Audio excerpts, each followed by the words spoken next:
Hello दोस्तों, welcome back to our YouTube channel pharmacy with Bilal.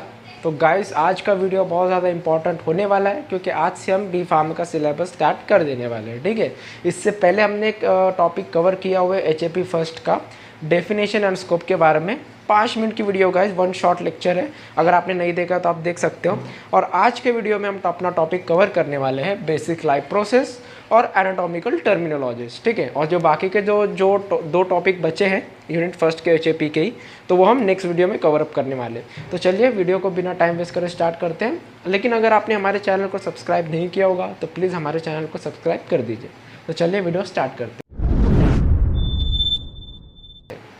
तो guys, जैसा कि आप देख पा रहे होगे बेसिक लाइफ प्रोसेस में गाइज मल्टीपल जो रिएक्शंस और मल्टीपल जो स्टेजेस हमारे बॉडीज़ में होती है वो हम इसमें कवर अप करने वाले हैं। ठीक है, जैसे कि हो गया आपका organisation, metabolism, responsiveness to stimuli, reproduction, जो कैरेक्टरिस्टिक होते हैं और जो रिएक्शंस हमारे बॉडी में इन्वॉल्व होती है, बेसिकली वो हम यहाँ देखने वाले हैं। ठीक है, तो बेसिक लाइफ प्रोसेस में सबसे पहले हम देखने वाले हैं ऑर्गेनाइजेशन। ऑर्गेनाइजेशन से आप क्या हिंट लगा पा रहे होगे कि कोई चीज़ ऑर्गेनाइज हो रही है। ठीक है, तो ऑर्गेनाइजेशन में आपने एक चीज़ हमने अक्सर सुनी होगी, आपने देखी होगी कि cell is the basic functional unit of our body है। ठीक है, अपनी बॉडी ऑफ आवर लाइफ। ठीक है, तो जो सेल है वो एक सिंगल सेल है और यही सेल जब एक ग्रुप में आ जाती है, ठीक है, एक पर्टिकुलर ग्रुप में फॉर्म हो जाती है तो एक टिश्यू बना देती है। ठीक है, ये एक टिश्यू बना देती है और यही टिश्यू जब एक पर्टिकुलर ग्रुप फॉर्म कर लेते बड़ा सा, तो ये क्या बना देते हैं, ये ऑर्गन बना देते हैं। ठीक है, सेल से टिश्यू, टिश्यू से ऑर्गन, और यही ऑर्गन जब आगे बढ़ेगा तो क्या हो जाएगा भाई, यही ऑर्गन जब ऐसा हो जाएगा तो क्या हो जाएगा, ये एक सिस्टम बना देगा। ठीक है, एक पर्टिकुलर सिस्टम बना देगा और यही सिस्टम फिर बॉडी डेवलपमेंट हो जाती है। ठीक है, तो ये था ऑर्गेनाइजेशन। बिल्कुल सिंपल सी चीज़ है, एग्ज़ाम में पूछा तो अक्सर नहीं जाता है, लेकिन अगर आ गए तो आप इतना लिख सकते हो।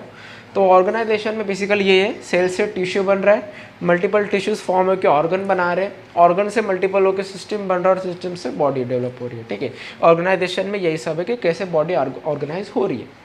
उसके बाद हम देखेंगे मेटाबॉलिज्म।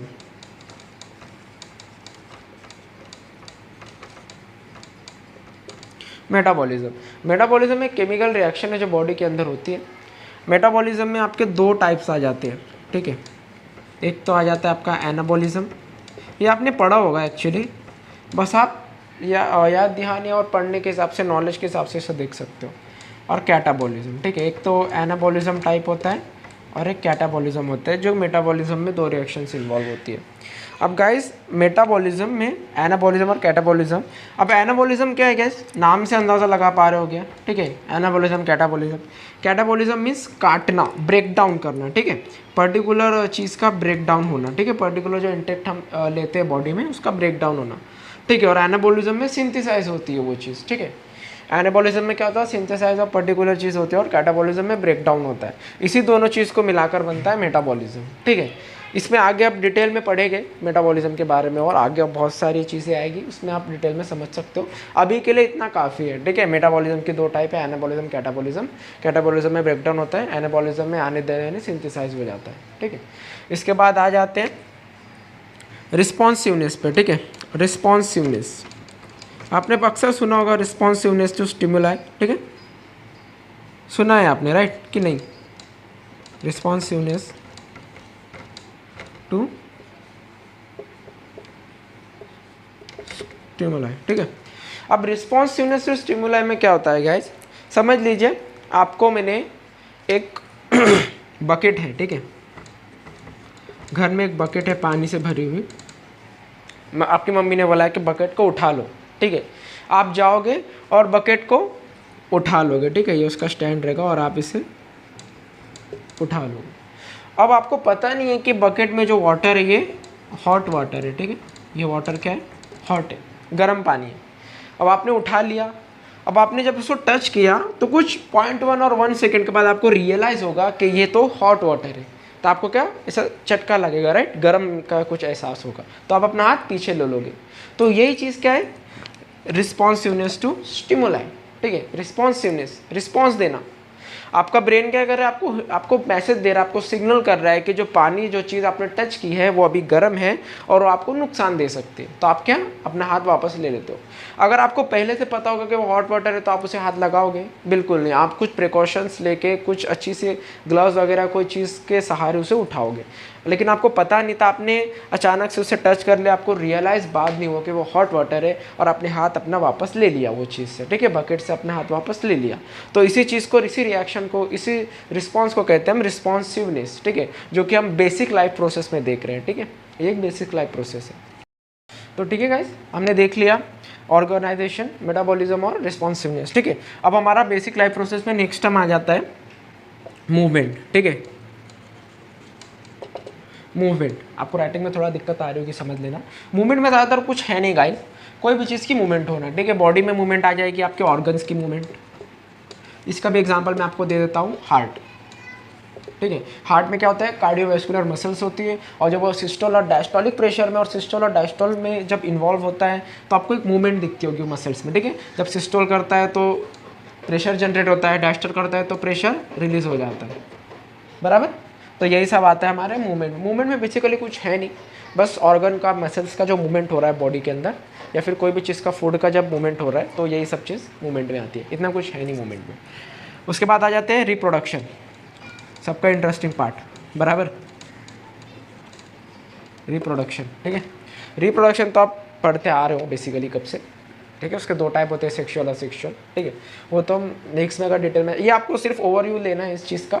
एग्जाम में ज़्यादातर पूछा नहीं जाता है, लेकिन अगर पूछ लिया तो आपको इतना आ जाना चाहिए कि आप लिख सको, ठीक है। वो चीज़ को आप इतना तो लिख दो कि आपको सफिशिएंट मार्क्स मिल जाए, तो उस हिसाब से पढ़ लेना एक बार। रिप्रोडक्शन में आपको पता ही होगा आपको क्या है, कि स्पर्म और ओवम होता है, ठीक है, इंटर होता है, एक न्यू लाइफ जनरेशन फॉर्म होता है, ठीक है, न्यू लाइफ फॉर्म होती है। ये स्पर्म है, ये ओवम है, एक न्यू लाइफ फॉर्म होती है, ठीक है। तो ये रिप्रोडक्शन में होता है। इसके दो टाइप होती है, सेक्सुअल, इसके और असेक्सुअल, ठीक है। Sexual, asexual, asexual mostly bacteria इसमें देखा जाता है, sexual mainly human beings perform होती है, ठीक है, ह्यूमन बींग्स में होता है। ये सब चीज़ आपको पता होगी। तो सेक्सुअल में बेसिकली यही होता है, रिप्रोडक्शन में, सॉरी, रिप्रोडक्शन में बेसिकली यही होता है, ठीक है। रिप्रोडक्ट कर रहे हैं, रिप्रोड्यूस कर रहे हैं, ठीक है। उसके बाद आ जाते हैं गाइस ग्रोथ पर, ठीक है। ग्रोथ सबसे इंपॉर्टेंट फैक्टर है गाइस, ग्रोथ। क्यों इंपॉर्टेंट है? क्योंकि हर चीज़ में हमें भी ग्रो होना है, ठीक है, हमारी लाइफ में ग्रो होना है। ग्रोथ का मतलब क्या है, लेकिन यहाँ पर फॉर एग्जांपल ग्रोथ, सपोज एक सेल्स है, ठीक है, टिश्यू बन रहा था, ठीक है, ये सेल थी, बराबर। हमने ऑर्गेनाइजेशन में पढ़ा, सेल से टिश्यू, टिश्यू से ऑर्गन, ऑर्गन से सिस्टम, सिस्टम से बॉडी। तो ये जो ग्रोथ में जो सेल है, ठीक है, ये ग्रो हो रही है। ग्रोथ मतलब इसकी साइज बढ़ रही है, ठीक है, एनलार्ज इन साइज या फिर एनलार्ज इन स्ट्रक्चर एनाटॉमिकली, ठीक है। सपोज ये ग्रुप में आ रही है तो इनकी ग्रोथ हो रही है, सब ये साइज सेल की बढ़ रही है, तो ये भी ग्रोथ के एग्जांपल है। तो ग्रोथ में बेसिकली क्या हो रहा है कि चीज़ें ग्रो हो रही है, जो ऑर्गन्स है, जो वो है, वो ग्रो हो रहा है, ठीक है। आपकी हाइट बढ़ रही है, ये भी एक ग्रोथ है, ठीक है, ये सब ग्रोथ में आते हैं। हेयर है, हेयर की ग्रोथ होती है, कट करने के बाद ग्रो हो जाते हैं, ठीक है, ये एक एग्जाम्पल आप लिख सकते हो। तो ठीक है गाइस, हमने देख लिया अपना ऑर्गेनाइजेशन, मेटाबॉलिज्म, रिस्पॉन्सिवनेस, ठीक है, रिप्रोडक्शन, ग्रोथ, इतने सारी चीज़ें देख लिए। अब आगे कुछ टॉपिक्स है, जो चीज़ें वो रहेगी वो देख लेते हैं, 2 से 3 चीज़ें। डाइजेशन, ठीक है, ये सब चीज़ हम किस में पढ़ रहे हैं गाइस, ये सब बेसिक लाइफ प्रोसेस में पढ़ रहे हैं, ठीक है, बेसिक लाइफ प्रोसेस में, एचएपी के यूनिट फर्स्ट की है, एचएपी फर्स्ट, यूनिट फर्स्ट। तो डाइजेशन में क्या होता है गाइस, आपने फूड को एंटर किया, ठीक है, फूड गया मल्टीपल स्टेजेस से, पहले ईसोफेगस है, ठीक है, ये ईसोफेगस है आपका, उसके बाद वो स्टमक से पास होगा, ये आपका स्टमक है, ठीक है, समझ लीजिए। उसके बाद ये इंटेस्टाइन, ठीक है, इंटेस्टाइन, फिर ये एनस से इवैक्यूएट, ठीक है। समझने के हिसाब से डायग्राम थोड़ी ख़राब है, लेकिन समझ लीजिए। फूड क्या हुआ, एंटर हुआ, आपने एंटर किया, अचीव किया, ईसोफेगस में गया, ईसोफेगस से स्टमक में गया, स्टमक से स्मॉल इंटेस्टाइन, फिर लार्ज इंटेस्टाइन, ठीक है, फिर एनस और रेक्टम और एनस, सॉरी, फिर एनस से ये इवैक्यूएट हो गया, ठीक है। तो डाइजेशन में मेनली ये होता है कि जो फूड आपने खाया है वो डाइजेस्ट कैसे होता है, उसका कंपोनेंट अलग अलग, जो भी एब्सॉर्प्शन प्रोसेस है वो कैसी होती है। तो अभी ओवरव्यू के हिसाब से डाइजेशन में इतना ही है। अगर आप डिटेल में सीखना चाहोगे तो उसके ऊपर एक वीडियो बना देंगे हम, ठीक है। आगे तो वैसे आपको डाइजेशन के बारे में आएगा ही, क्योंकि 10 मार्क का क्वेश्चन बनता है डाइजेशन के ऊपर से, लेकिन आपको आगे हमें एक पर्टिकुलर लेक्चर आएगा, उसमें आपको डिटेल में बता देंगे, ठीक है। तो ठीक है, डाइजेशन में इतना ही था फूड के बारे में, कैसे वो डाइजेस्ट हो रहा है। तो एक्सक्रेशन आपका आ गया, ठीक है। डाइजेशन के बाद आता है क्या है, प्रोडक्ट जो वेस्ट है वो बाहर निकल जाता है हमारी बॉडी से, ठीक है। यूरिन है आपका जो, ठीक है, यूरिन है और जो दूसरी चीज़ है वो निकल जाती है, ठीक है, वेस्ट प्रोडक्ट, वेस्ट मटेरियल। तो एक्सक्रेशन में मेनली यही चीज़ इन्वॉल्व होती है कि डाइजेशन के बाद जो प्रोडक्ट आपका बचता है, ठीक है, जब एब्सॉर्प्शन होता है तो सुबह वो हमारा निकल जाता है। तो एक्सक्रेशन में मेनली यही चीज़ आती है। फिर आपके जो किडनी में जो यूरिन सीक्रेट होता है, ठीक है, किडनी में आपके जो प्यूरिफिकेशन के बाद जो वेस्ट लिक्विड बच जाती है वो यूरिन भी इवैक्यूएट हो जाती है बाहर की तरफ से, ठीक है। तो ये भी आपके एक्सक्रेशन में आता है। मेनली करिए एक्सक्रेशन में एक्सक्रीट हो रहा है प्रोडक्ट, बाहर निकल रहा है बॉडी से, तो एक्सक्रेशन में मेनली यही है। उसके बाद आपका यही सब था बेसिक लाइफ प्रोसेस में। That's it guys. अगर आपको कोई भी दिक्कत आई होगी टॉपिक समझने में, कोई भी पॉइंट में दिक्कत आ रही होगी तो आप कमेंट सेक्शन में अपनी क्यूरी डाल सकते हो, ठीक है। हम उसका जल्द से जल्द रिप्लाई कर देंगे या उस पर एक वीडियो बना देंगे। तो यही सब था। थैंक यू सो मच आपका वैल्यूएबल टाइम देने के लिए। आपका दिन शुभ रहे, और अगर आपने हमारे चैनल को सब्सक्राइब नहीं किया होगा तो हमारे चैनल को सब्सक्राइब कर दीजिए। Thank you so much, have a great day.